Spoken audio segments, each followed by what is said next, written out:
बुलढाणा जिल्ह्यातील खामगाव पोलीस दलात अत्याधुनिक मोबाईल फॉरेन्सिक व्हॅन दाखल झाली आहे। जिल्हा पोलीस अधीक्षक निलेश तांबे यांनी नारळ फोडून उद्घाटन केले। या वाहनामुळे गुन्हे तपास जलद होणार असून न्यायवैद्यकीय सहाय्य अधिक सक्षम होणार आहे।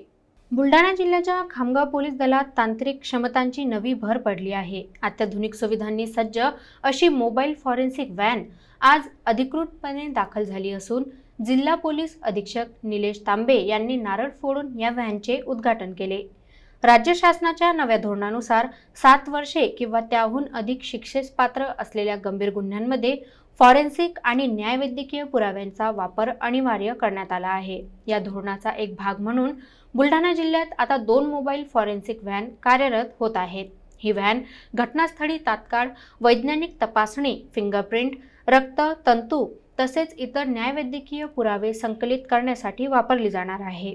त्यामुळे तपास प्रक्रियेला गती मिळेल आणि गुन्ह्यांची उकल अधिक अचूकपणे होऊ शकेल। या प्रसंगी खामगावचे उपविभागीय पोलीस अधिकारी प्रदीप पाटील यांनी सांगितले की या सुविधेमुळे तपास यंत्रणेला तांत्रिक बळकटी मिळेल तसेच वाढत्या गुन्हेगारीवर नियंत्रण ठेवण्यास मदत होईल।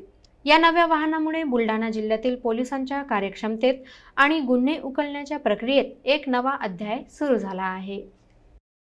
न्याय सहाय्यक प्रयोगशाळा संचालनालय गृह विभाग मुंबई यांच्या माध्यमातून ही जी काही मोबाईल फॉरेन्सिक व्हॅन आहे ही काल खामगाव उपविभागासाठी सर्व 8 पोलीस स्टेशनसाठी उपलब्ध झालेली आहे। या फॉरेन्सिक व्हॅनमुळे आणि त्यातील एक्सपर्ट तज्ज्ञ असल्यामुळे त्याचा उपयोग आपल्याला जे काही क्लिष्ट गुन्हे आहेत, गंभीर स्वरूपाचे गुन्हे आहेत यांचा तपास जलद गतीने आणि एक्सपर्ट असल्यामुळे त्यात कोर्टात कन्व्हिक्शनसाठी त्याचा खूप चांगल्या प्रकारे उपयोग होणार आहे।